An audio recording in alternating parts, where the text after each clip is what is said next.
ચાલો મિત્રો, તો ખાસ કરીને આજે આપણે આ વિડીયોમાં વાત કરશું થ્રિપ્સ અને મચ્છીની.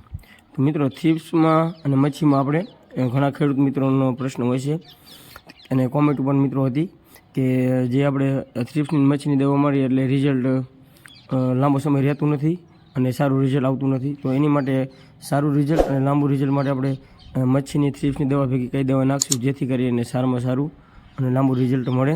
તો એનો વિડીયો આપણે આગળ વિડીયોમાં ચર્ચા તમામ પ્રકારની કરશું. તો મિત્રો, ઘણા ખેડૂત મિત્રોને અત્યારે થ્રિપ્સ અને મચ્છીનો પ્રશ્ન વધારે પ્રમાણમાં હોય છે. તો ચાલો વિડીયોમાં આગળ તમામ પ્રકારની વાત કરશું. હાલો, રામ રામ, સીતારામ, જય માતાજી તમામ યુટ્યુબ ફેમિલીને મિત્રો. તો કેમ છો બધા ખેડૂત મિત્રો? મજામાં જશો? તો હું છું આપણો મિત્ર ભાવેશ અને આજે તારીખ થઈ છે 5/2/2025 મિત્રો. મિત્રો, ખાસ કરીને આજે આપણે વિડીયોમાં વાત કરશું થ્રિપ્સ અને મચ્છીની. મચ્છી એટલે કે અમુક વિસ્તારમાં એને ગળો પણ કહે છે મિત્રો.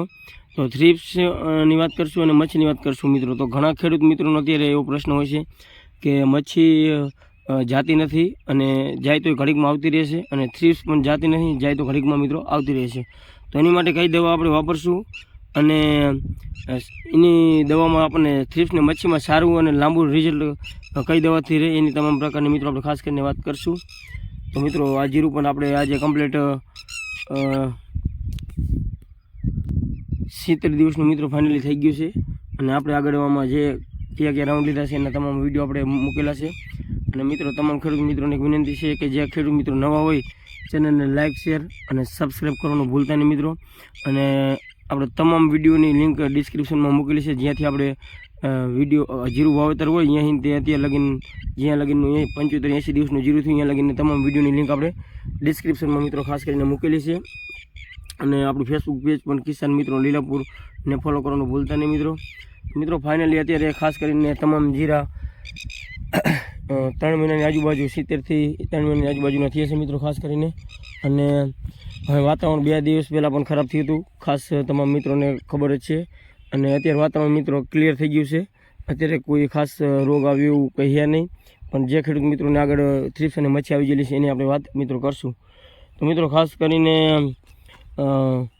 હવે વાતાવરણ ચેન્જ થયું હતું વચમાં એટલે એમાં કાળિયાની અસર ઘણા ખેડૂત મિત્રોને થઈ ગઈ હતી. જેને એડોસમાં આપણે વિડીયો બનાવેલા છે એના જેને છંટકાવ લીધેલા છે એડોસમાં એને એ તમામ ખેડૂત મિત્રોને વાંધો નથી આવ્યો. જેને એડોસમાં જે 55 દિવસની આજુબાજુ કાળિયાના છંટકાવ લીધા હતા એને બહુ વાંધો ન થયો. પણ જે ખેડૂત મિત્રોએ ખાસ કરીને છંટકાવ ન લીધો હતો એને કાળિયાની અસર મિત્રો ખાસ કરીને થઈ ગઈ હતી. પણ જેને છંટકાવ લીધો હતો એને કંઈ વાંધો ન આવ્યો મિત્રો. તો આ પણ આપણે થોડો ફુકારાની અસર થઈ ગઈ છે, તમે જોઈ શકો છો. બીજું જીરું સારું છે અને ઉપર ડ્રીપનું જીરું છે એ પણ વચમાં થોડોક ફુકારાની અસર છે. બાકી આમાં ખાસ કોઈ બહુ ફુકારાની અસર નથી મિત્રો. તો મિત્રો, આગળ અમે વાત કરીએ આપણે થ્રિપ્સ માટે. તો થ્રિપ્સ માટે મિત્રો જે ફિપ્રોનિલ આવતું હોય છે, જે અલગ અલગ કંપનીનું આવતું હોય છે, જે હલકું ભાઈ રે એ આપણે ખાસ કરીને લઈ શકીએ છીએ થ્રિપ્સ માટે.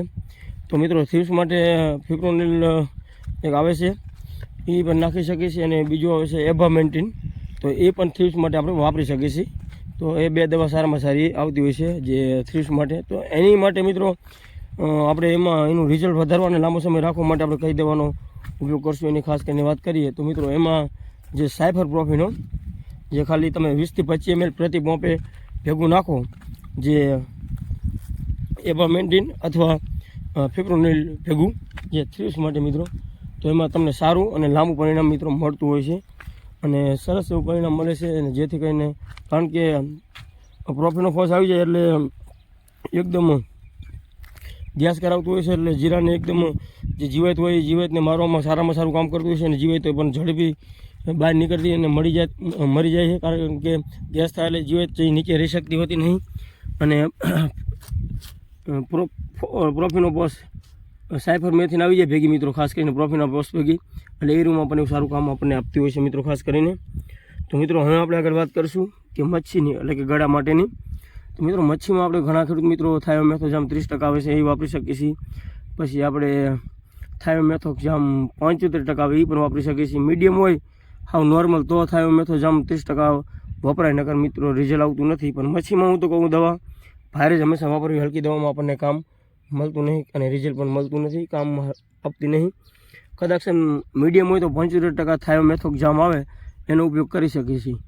પણ જો મિત્રો વધારે મચ્છી હોય તમારે તો એની માટે ઉલાલા છે અથવા પનામા છે અને કાં આપણે 12 પ્રાઇડ મિત્રો જે 15% આવે છે. આ ત્રણમાંથી ખાસ કરીને સારામાં સારું આપણને રિઝલ્ટ આપી શકે છે. અને હવે આપણે આગળ વાત કરીએ મિત્રો, તો આના ભેગું સારામાં સારું અને લાંબુ રિઝલ્ટ લેવા માટે બેસ્ટમાં બેસ્ટ દવા હોય તો ક્લોરોસાયફર. જે ક્લોરો આવે છે 4% અને ક્લોરો આવે છે 50% અને સાયફર મેથિન આવે છે મિત્રો 5%. જે આપણે મૂંડા માટેની દવા જે મગફળી વાવતા એ ખેડૂત મિત્રોને ખાસ ખબર હશે.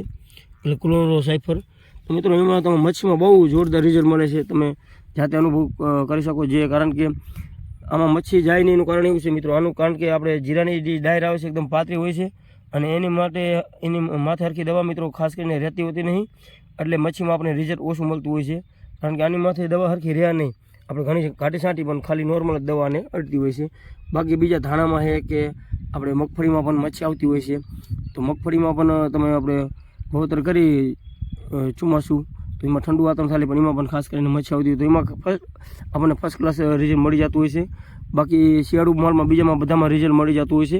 મચ્છીમાં પણ ખાસ કરીને જીરામાં રિઝલ્ટ મેળવું કાઢવું છે મિત્રો. તો ખાસ કરીને પનામા ઉલાલા અથવા 12 પ્રાઇડ અથવા થાયોમેથોક્ઝામ 75%. આમાંથી ગમે તે એક મચ્છી માટે 4-5 દવામાંથી લઈ અને પછી આપણે એના ભેગું આપણે ક્લોરોસાયફર, આપણે ક્લોરો આવે છે 50% અને સાયફર મેથિન આવે છે 5%. આ આપણે પ્રતિ માપે 25 ml નાખી અને એકદમ લાંબુ અને સારામાં સારું રિઝલ્ટ મિત્રો મેળવી શકતા હોય છે. તો મિત્રો આ હતી મચ્છી અને થ્રીપ્સ માટેમાં સારામાં સારા રિઝલ્ટ માટેની દવા. તો બસ આજે વિડીયોમાં એટલું ને. વિડીયો જોવા બદલ તમામ ખેડૂત મિત્રોનો ખૂબ ખૂબ આભાર મિત્રો. તો આવા જ અવનવો વિડીયો જોવા માટે અમારી કિસાન મિત્રો લીલાપુર ચેનલને લાઇક, શેર અને સબસ્ક્રાઈબ કરવાનું ભૂલતા નહીં. તો બસ આજે આ વિડીયોમાં એટલું જ.